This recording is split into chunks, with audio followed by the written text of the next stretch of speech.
Тазалыкты сактоо, жетиштүү жана туура тамактануу, спорт менен денени чыңдоо, бекем ден соолукка өбөлгө. Эфирде Дениз Ак балдар берүүсү, Дениз Ак балдар жаркын келечек.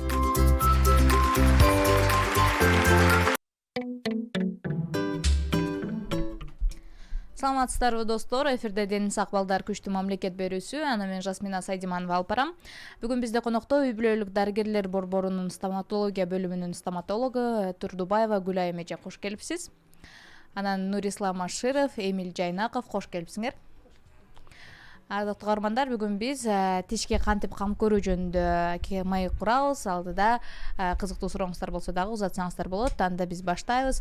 Биринчи эле сөздү сага Эмиль берсем, Эмиль бизге топтоп келген маалыматы менен бөлүшсүн. Салам достор, менин атым Эмиль. Мен силерге бүгүн тиш жөнүндө кичине маалымат айтып берем. Дүйнөлүк саламаттык сактоо уюмунун айтканына караганда, адамдардын 92% тишти туура жуугандын жол-болбосун билбейт. Ошонун айынан тиштерге эрте эле курт түшүп, стоматологко көп каттоого туура келет. Негизинен адам тишин күнүнө 2 жолу жууш керек. Эрте мененки тамактан кийин, анан кечки тамактан кийин жууш керек. Чоң рахмат. Гүлай эже, сөз сизде.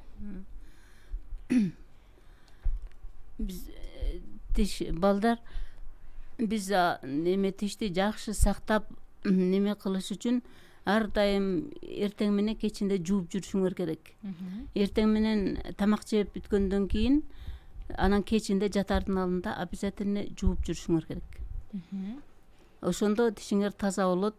Анан 1 жылдын ичинде 2 жолу хотя бы стоматологко барып тишиңерди көрсөтүп турушуңар керек. Чоң рахмат. Анда Нурисламдын даярдаган суроолорун берсең болот. Кандай учурда кариестер чыгат? Бул кариестин пайда болушу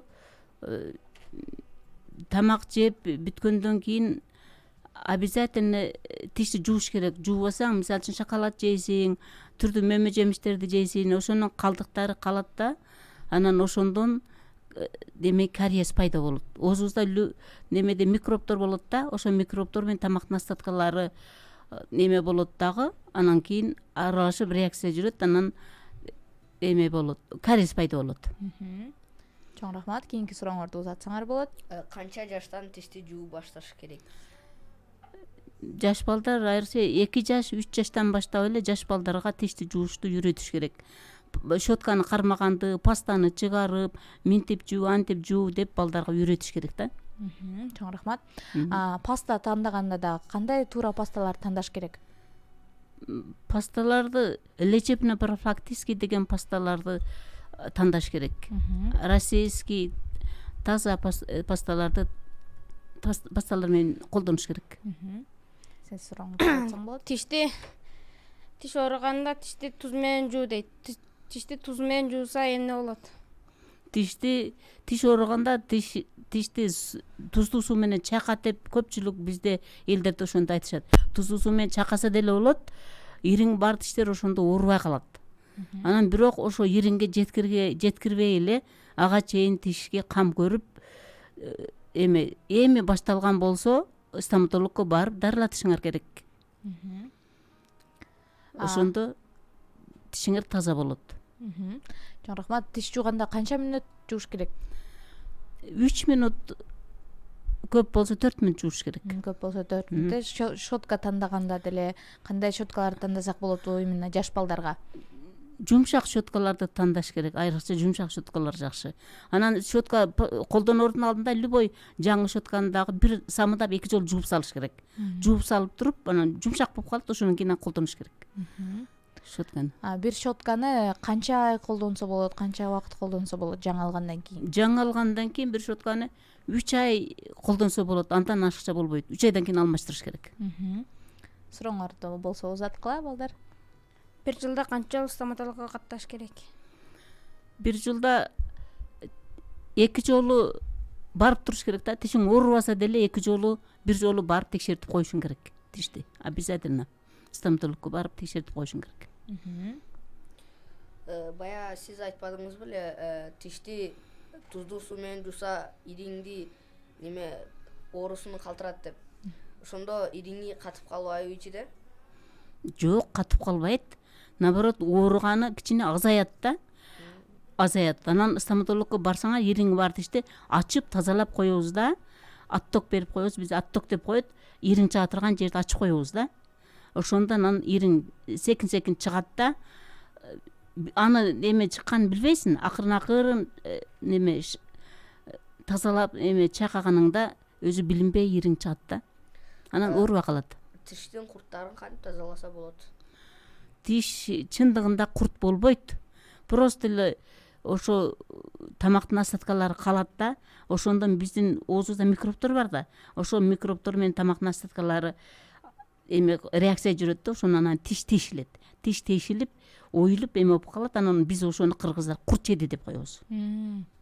Көбүнчө эле шириндик көп жесең, Шириндик көп жегенде айрыкча ошондой болот. Шириндик көп жегенден кийин обязательно өзү 2 маал жууш керек тишти. Эртең менен тамак жеп бүткөндөн кийин, аны кечинде жатардын алдында обязательно тиш жууп жатыш керек.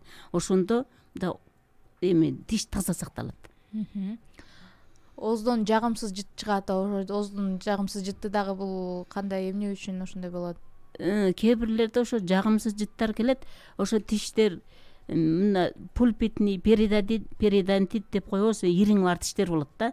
Ошо ириң бар тиштер болгондо анан кийин эме тиштер жыттанат. Кээ бирлердин тиштеринин эти ооруйт, эти канайт. Эти ооруганда деле ошондой болот. Мындай жагымсыз жыттар келет да. Тиштин эти ооруганда, анан периодонтитный тиш болгондо, ириңи бар тиштер болгондо жагымсыз жыттар келет. Тиш доктор болуш үчүн канча жыл окуш керек? Тиш доктор болуш үчүн 5 жыл окуйсуң. Азыр 6 жыл болуп калды да эмчи. 1 жыл иштеп бересиң. Биз окуган мезгилде деле 5 жыл 6 жыл окуганмын мен деле. Подготовительный курста 1 жыл окуганмын. 6 жыл окугам. Менин да бир суроом бар. Сүт тиштер канча жашка чейин түшүп чыгат? Түшөт мындайча айтканда. Сүт тиштер 2 ай 3 айдан баштап чыга баштайт уже. Кээ бирлерги 1 айдан баштап чыгат. Сүт тиштер астыңкы үстүңкү тиштер чыгат, анан 2-3 класстарга чейин сүт тиштер уже чыгып алмашат да. Бири түшүп, бири чыгып алмаша берет. Анан 4-5 класстарда уже полный постоянный тиштер болуп калат. Анда сөзсүз түрдө тишибизди таза жууп, сактап, өзүбүздүн тишибизге кам көрүшүбүз керек экен. Анда биздин эфирибиздин соңуна келип жетти. Анда мен сиздерге эркин микрофон берейин. Биздин досторубузга болгон кеңешиңер менен дагы бөлүшүп өтсөңөр болот. Тишиңерди вактыда жуугула. Өтөдө айткан маалыматтарды укула жана аткаргыла. Рахмат. Сиз дагы толуктап кетсеңиз болот. Балдар, мына биздин айткандарыбызды баарын уктуңар. Эми биздин айткандай, биз эми айткандай ошо 2 жолу жуугула тишиңерди обязательно. Анан жууа албай калсаңар жок дегенде суу менен чайкап койсоңор деле болот. Ошо тишиңерди таза кармагыла. Мөмө жемиштерди көп жегиле. Ошо силерге баарыңарга узун өмүр каалайм, чын ден соолук каалаймын. Стоматологко обязательно 1 жолу, 2 жолу 1 жылда барып тургула. Барып текшерилип, тиштериңерди каратып тургула балдар. Анан да аягында бир суроону узатып кетейин. Жаш балдарга канча жашка чейин бекер каралат ошондо? 7 жашка чейин. 1 жаштан 7 жашка чейин бесплатно. Анан беременный аялдар бесплатно деп бизде кабинет ачылган. Поликлиникада бар, 3-чү этажда. Ошол жерде барып тиштерин каратып турса болот. Чоң рахмат. Сөзсүз түрдө ардактуу угармандар жана балдар, 1 жаштан 7 жашка чейин балдар уктуңар, досторуңарга баарын айтсаңар болот. Өтө сонун мүмкүнчүлүк. Бул 7 жашка чейин балдардын тишин акысыз карашат экен. Анан дагы кош бойлуу аялдарды акысыз карашат экен. Чоң рахмат. Биздин эфир дагы соңуна келип жетти. Ушун менен сиздер менен ардактуу угармандар коштошуп калабыз. Гүлайым эже, сизге чоң рахмат. Убактыңызды бөлүп бизге келип бергениңизге, биздин балдарыбызга маалыматтарды бергениңизге чоң рахмат. Ишиңизге ийгиликтер каалайбыз. Анан дагы ардактуу угармандар, баарыңыздардын ден соолугуңуздар чын болсун дейли дагы биз сиздер менен коштошуп калабыз. Кийинки эфирден амандашканча сак саламатта калыңыздар.